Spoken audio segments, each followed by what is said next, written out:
Assalamualaikum warahmatullahi wabarakatuh. Teman-teman, ini adalah slide penjelasan Bu Ayu mengenai materi kita rencana pemasaran. Beberapa slide tidak akan saya jelaskan secara detail karena saya harapkan teman-teman membaca, menggali kembali mengenai rencana pemasaran dan detail-detailnya. Baik, materi kita tentang rencana pemasaran ada beberapa. Yang pertama, definisi rencana pemasaran, kemudian tugas, fungsi, dan orientasi pemasaran, analisis lingkungan, strategi pemasaran, bauran pemasaran atau marketing mix. Kalau di part ini mungkin teman-teman ingat di pertemuan sebelumnya sudah ada sedikit menyinggung mengenai marketing mix. Di sini mungkin nanti akan lebih jelas gitu ya. Kemudian penentuan target perusahaan. Nah, beberapa ini sudah saya tuliskan di slide ini, tapi nanti beberapa saya harapkan teman-teman search sendiri gitu ya. Silakan digali sendiri, yang belum saya tuliskan di sini Anda cari sehingga tidak semuanya harus saya tuliskan di sini. Ya.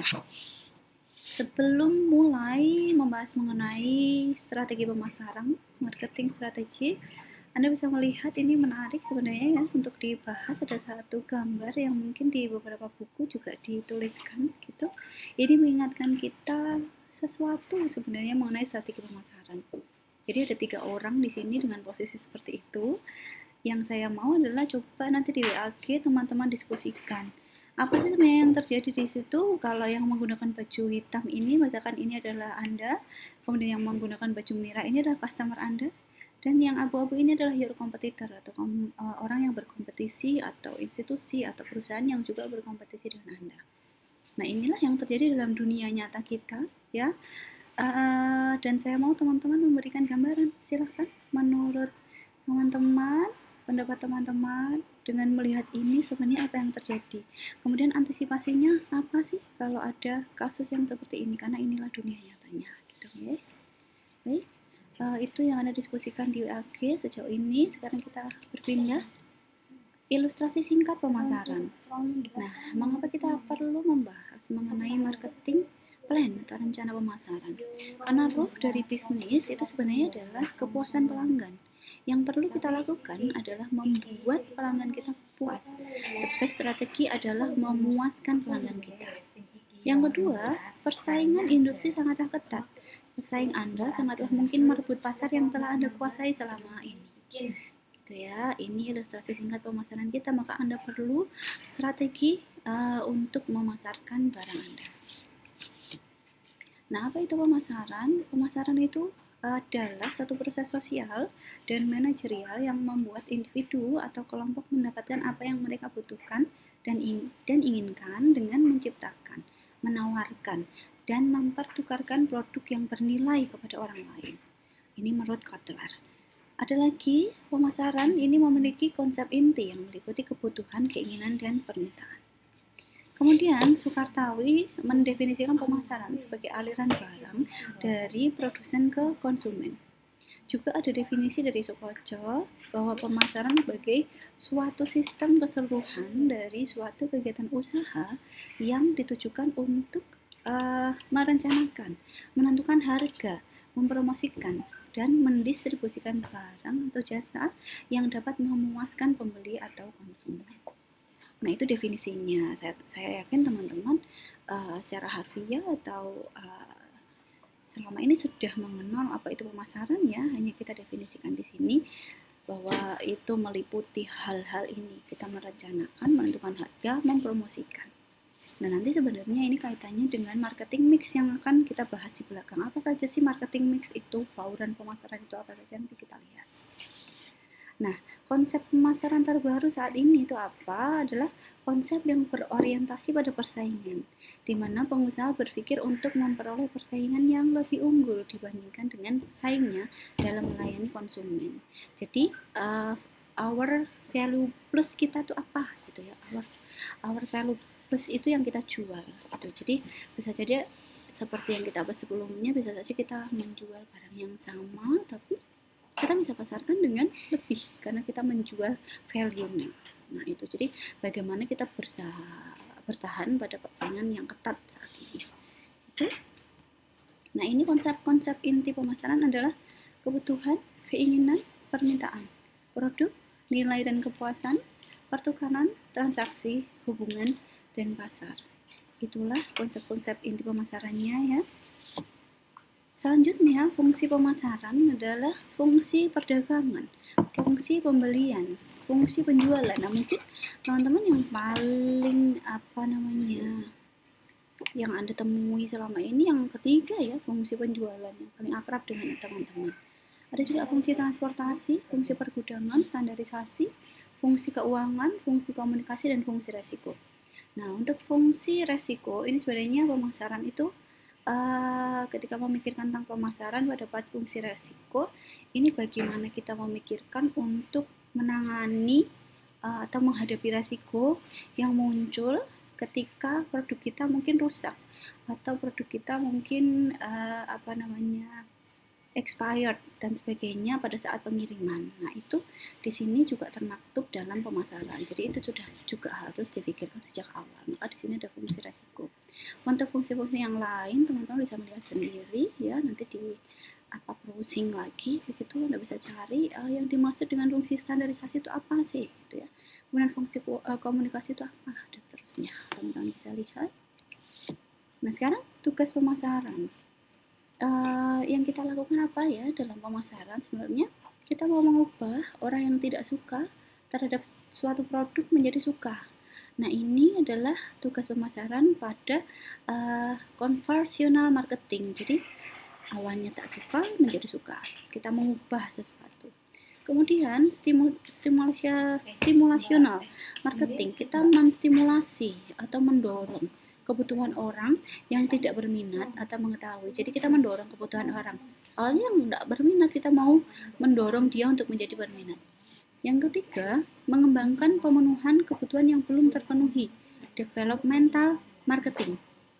Kemudian yang keempat, mengaktifkan keinginan atas produk yang stabil atau permintaan terhadap produk yang menuntun. Ini adalah remarketing. Ada lagi? Ini juga adalah masih kita membahas tentang ini ya, tugas pemasaran. Yang kelima adalah menyelaraskan pola permintaan agar sesuai dengan pola penawaran. Jadi apa yang diminta ya, maka itu yang kita tawarkan. Jadi kita harus pandai membaca pasar. Yang keenam, memelihara tingkat penjualan yang sudah ada terhadap satu produk. Jadi kalau Anda sudah mulai memasarkan satu produk, Anda akan tahu bahwa memelihara tingkat penjualan itu akan lebih sulit dibandingkan dengan mulai melakukan penetrasi pasar seperti itu. Maka ini nanti akan ada hubungannya dengan inovasi lagi-lagi itu ya. Kemudian yang ketujuh, mengurangi tingkat penjualan yang sudah ada terhadap suatu produk tertentu, demarketing. Ya, ini kaitannya dengan persaingan. Yang kedelapan, merintangi permintaan atau keinginan terhadap suatu produk tertentu, counter marketing. Pun juga kaitannya dengan persaingan. Nah, ini teman-teman, saya balikkan ke sini, ini adalah tugas-tugas pemasaran. Nah, kemudian konsepnya pemasaran menurut Kotler itu apa saja? Yang pertama, konsep produksi, ada juga konsep produk, kemudian konsep penjualan, ya. Ya, jadi kalau di konsep penjualan, intinya adalah jika konsumen diabaikan, maka mereka tidak akan membeli produk perusahaan dalam jumlah yang cukup. Oleh karena itu, perlu melakukan upaya penjualan dan promosi yang agresif. Jadi, seperti yang saya katakan tadi, mempertahankan pasar itu akan lebih sulit dibandingkan dengan hanya memasuki pasar. Meskipun tentu saja masuk ke dalam pasar juga tidak mudah, gitu ya, bukan? Ini yang itu tidak mudah, ini tidak mudah lagi. Tapi yang tidak mudah belum tentu mustahil. Kita sudah belajar itu ya kemarin. Nah, konsep pemasaran selanjutnya itu adalah yang menentang tiga yang tadi. Kalau Anda baca di buku, konsep yang dua ini, mulai dari konsep pemasaran itu sendiri, ini adalah menjadi lebih efektif daripada para pesaing dalam memadukan kegiatan pemasaran guna memuaskan kebutuhan dan keinginan konsumen sebagai pasar sasaran. Selanjutnya adalah konsep pemasaran berwawasan sosial. Maka sekarang teman-teman banyak melihat pemasarannya ada bumbu-bumbu sosialnya ya. Jadi kalau misalkan Anda membeli ini, maka Anda sudah memberikan misalkan 500 kepada para duafa misalkan. Itu adalah konsep pemasaran berwawasan sosial, dan itu juga bisa Anda jadikan konsep juga untuk memasarkan produk Anda. Nah, ini adalah strategi pemasaran sekarang, bagaimana kita memilih satu pemasaran, melakukan pemasaran dengan cara seperti apa. Nah, kata-kata strategi pemasaran itu artinya apa? Adalah serangkaian tujuan dan sasaran, kebijakan, serta aturan yang memberi arah kepada usaha-usaha pemasaran dari waktu ke waktu pada masing-masing tingkatan serta lokasinya. Nah, secara umum strategi pemasaran itu ada 3. Yang pertama, segmentasi pasar, kemudian penetapan pasar sasaran, kemudian penetapan posisi pasar. Jadi segmenting, positioning, dan targeting itu adalah strategi pemasaran kita. Nah, segmentasi pasar itu apa? Adalah kegiatan membagi-bagi pasar yang bersifat heterogen menjadi suatu produk ke dalam satuan-satuan pasar yang bersifat homogen. Ya, 3 dasar untuk pedoman mendekati pasar adalah yang pertama, pemasaran massal yang memproduksi dan mendistribusi produk secara massal. Kemudian pemasaran berbagai produk yang menyajikan pilihan produk berbeda untuk segmen yang berbeda. Kemudian pemasaran terarah yang mengembangkan produk untuk pasar yang spesifik. Ya, ini dari tipe 3 dasar untuk pedoman mendekati pasar. Jadi segmentasi pasar itu seperti kita membelah-belah gitu, dipilah-pilah gitu ya. Maka ini definisinya adalah membagi-bagi pasar gitu. Jadi treatment kita untuk pasar A akan berbeda dengan pasar B. Maka kita harus tahu segmen A ini harus didekati dengan apa, yang B seperti apa, dan seterusnya. Kemudian kelompok sasaran segmen pemasaran itu apa saja? Artinya perusahaan ini membagi pangsa pasar ke dalam segmen-segmen pasar tertentu yang masing-masing bersifat homogen. Ada segmentasi pasar konsumen, ada segmentasi pasar industri, ada juga segmentasi pasar internasional. Jadi intinya segmentasi tadi itu ya, kita membagi-bagi pasar kita. Nah, apa itu segmentasi pasar konsumen? Yang pertama, segmentasi geografik, kemudian segmentasi demografi, psikografi, segmentasi tingkah laku. Jadi ketika Anda melihat ini, mungkin yang kemarin sudah berwirausaha, Anda hanya membagi misalkan untuk jenis kelamin ini maka produknya seperti ini gitu ya. Maka ternyata tidak hanya itu yang bisa kita pakai patokan untuk membuat atau membagi-bagi pasar. Ternyata tingkah laku pun juga bisa menjadi dasar kita untuk membuat segmentasi. Misalkan nih, pengetahuan, sikap, reaksi konsumen, dan seterusnya, itu bisa menjadi dasar kita membagi pasar. Nah, nanti Anda baca sendiri ya kelanjutannya. Nah, proses segmentasi pasar itu seperti apa? Yang pertama, mengidentifikasi basis segmentasi pasar, kemudian mengumpulkan informasi pasar, mengembangkan komposisi profil segmen, menetapkan konsekuensi pemasaran, kemudian estimasi masing-masing potensi segmen pasar, analisis peluang pasar, dan penetapan pemasaran pasar. Ya, ini adalah prosesnya 1, 2, 3, sampai dengan 7. Ketika membahas segmentasi itu, kenapa kita harus memisah-misahkan nih? Pentingnya apa? Nah, yang pertama, dengan membuat segmentasi, perusahaan ini dapat lebih baik memahami perilaku segmen-segmen pasar yang lebih homogen.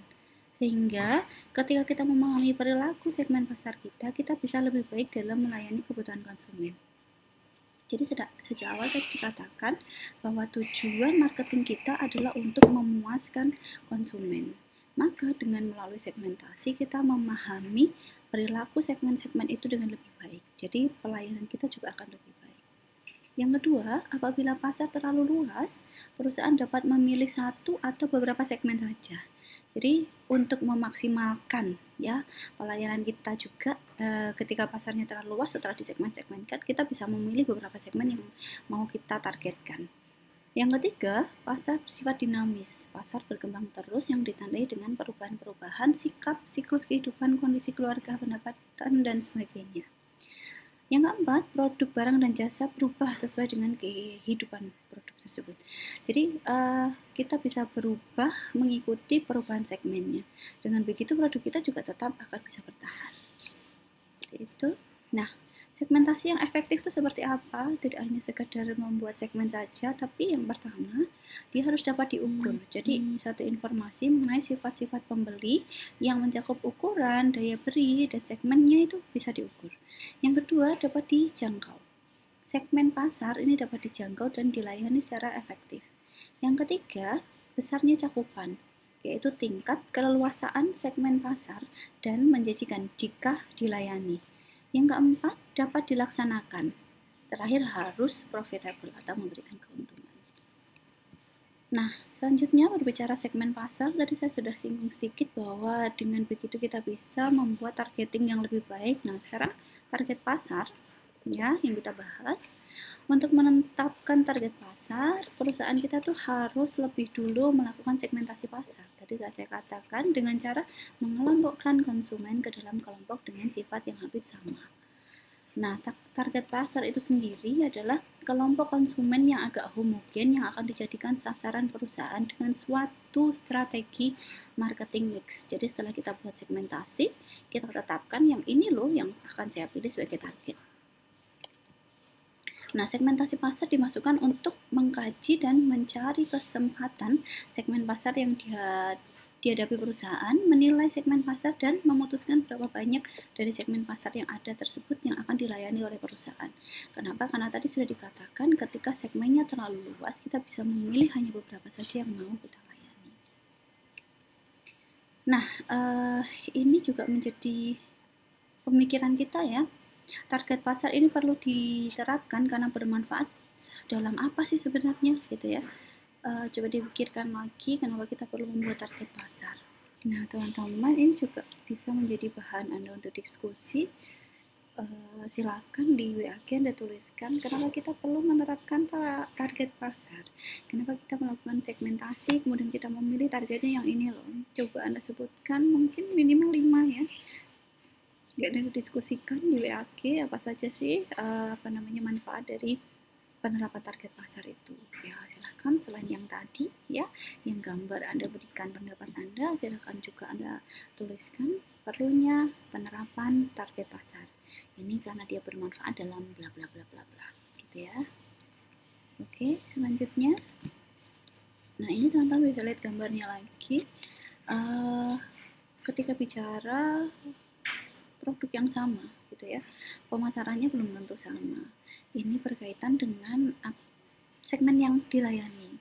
Nah, teman-teman lihat ini kalau di pasar Anda tidak akan melihat bentuk pemasaran sayuran yang seperti ini gitu ya.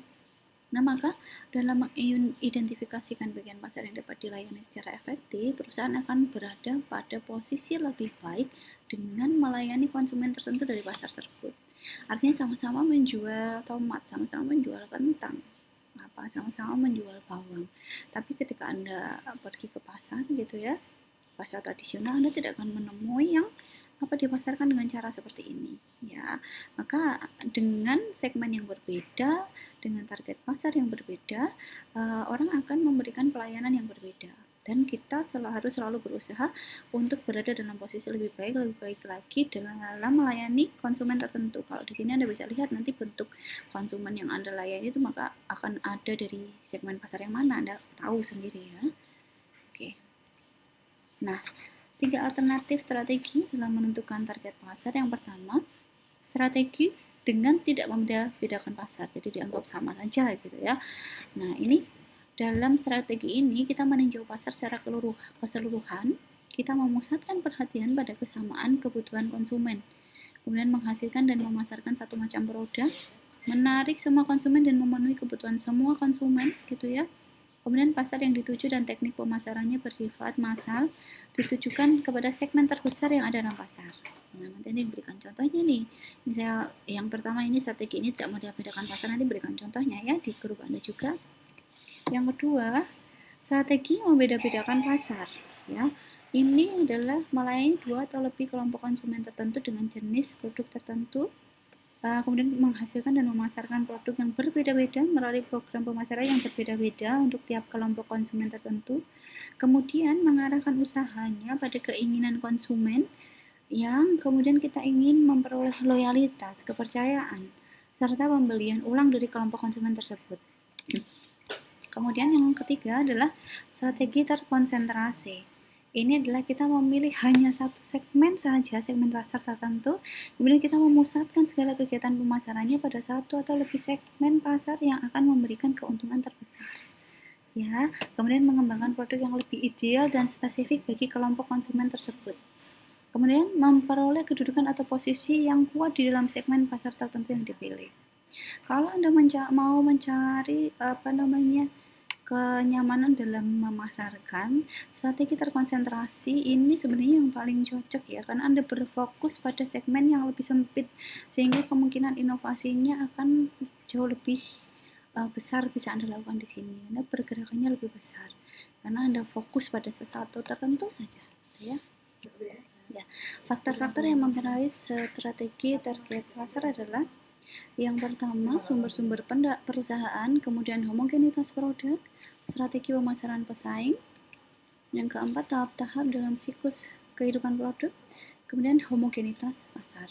Jadi, untuk tahap-tahap dalam siklus kehidupan produk, strategi yang tepat bagi produk baru adalah yang undifferentiated marketing. Jadi, semuanya dilayani gitu ya. Untuk produk yang banyak variannya bisa digunakan concentrated marketing.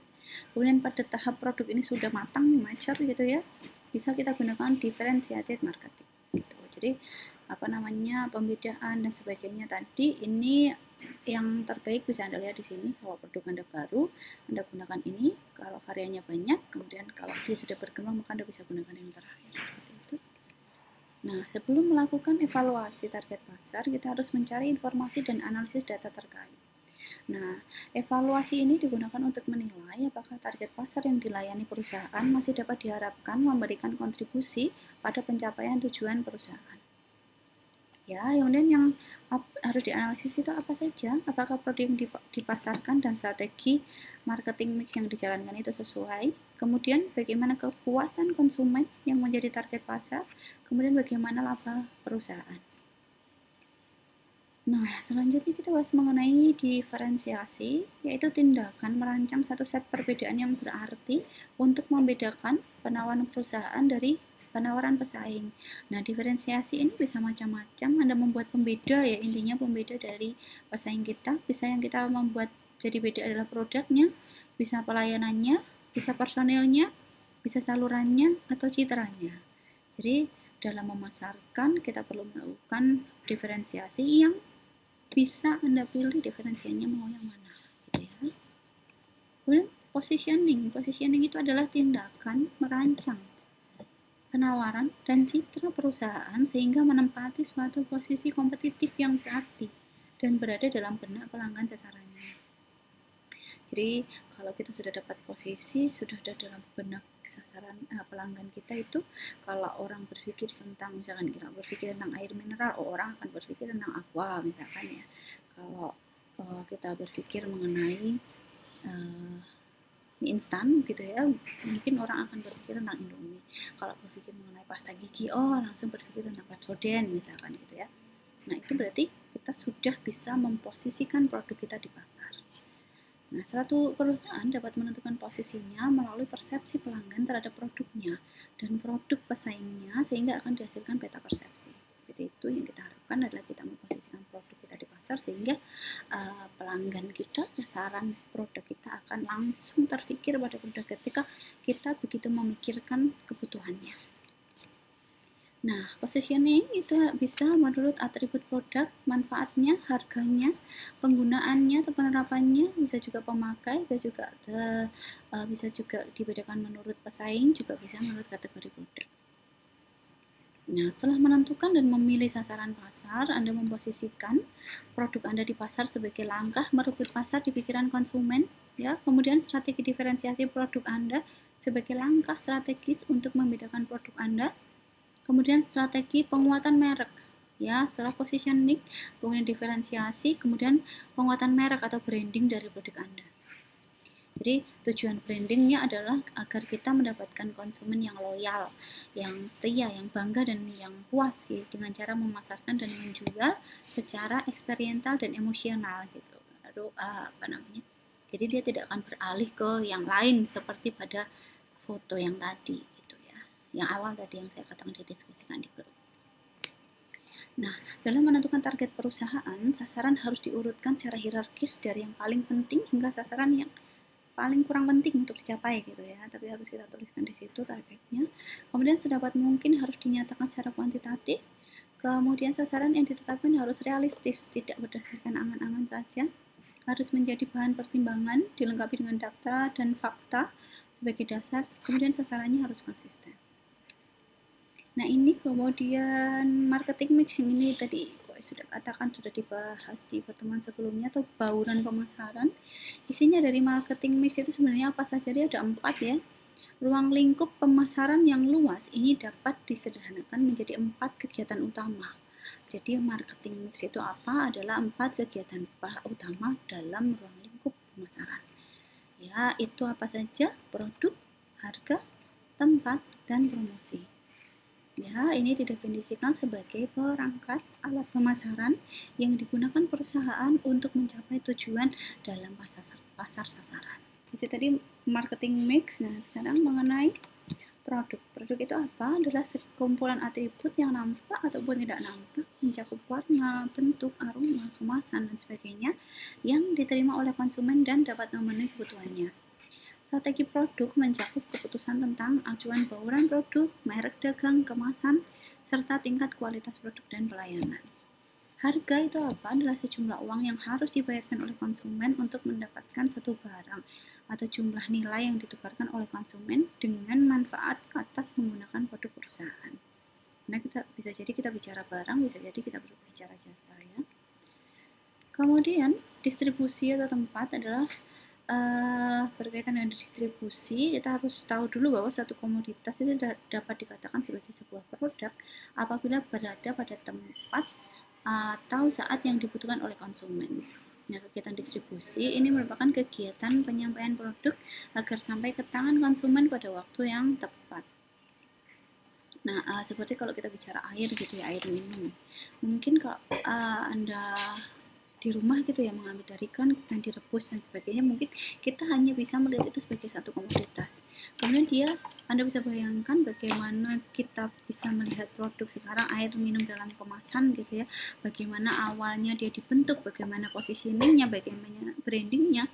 Itu cuma air yang ditaruh dalam gelas plastik atau botol plastik, tapi itu bisa dijual gitu. Makanya itu bisa menjadi produk karena dia sampai ke tangan konsumen pada saat yang tepat, mungkin sedang di luar rumah dan membutuhkan air minum, dan tidak semua tempat kita bisa mendapatkan air yang bersih misalkan ya, itu maka dia jadi produk gitu. Jadi itulah yang harusnya Anda lakukan, menemukan suatu produk yang baru ya, kaitannya dengan bisnis plan Anda. Kemudian dilanjutkan dengan distribusi, penyampaian produknya supaya sampai ke tangan konsumen pada waktu yang tepat, supaya dia bisa menjadi produk, bukan hanya sekedar komoditas. Kemudian lokasi, hal yang harus diperhatikan dalam menentukan lokasi adalah dia harus dekat dengan konsumen, dekat dengan sumber bahan, kemudian infrastrukturnya harus Anda lihat bagaimana keadaannya, kemudian tersedia informasi mengenai program pembangunan, ketersediaan tenaga kerja ya, kemudian dananya juga. Karena berbeda lokasi, tentu saja dana yang Anda harus siapkan juga berbeda. Kemudian promosi, ya tujuan kita adalah untuk mempengaruhi dan mendorong konsumen untuk membeli produk yang ditawarkan oleh perusahaan. Promosi bisa Anda lakukan secara berhadapan langsung atau personal selling, atau melalui media cetak atau elektronik. Nah, jika ingin produk Anda sukses di pasaran, maka kita harus mengikuti apa yang menjadi kemauan dari konsumen. Maka bagaimana Anda melihat dengan jeli kemauan dari konsumen itu seperti apa, kemudian bagaimana Anda secara kontinu terus mengupdate kemauan dari konsumen. Seperti itu. Nah, ini yang perlu saya sampaikan mengenai rencana pemasaran. Beberapa yang perlu didiskusikan, silahkan didiskusikan di WAG pada jam perkuliahan kita. Semoga bermanfaat apa yang saya sampaikan. Jika ada yang masih belum saya sampaikan di sini, seperti yang saya katakan tadi di awal, saya mintakan Anda untuk mempelajari sendiri. Itu ya beberapa part yang saya tinggalkan. Itu, semoga ada manfaatnya. Kurang lebihnya saya mohon maaf. Terima kasih. Assalamualaikum warahmatullahi wabarakatuh.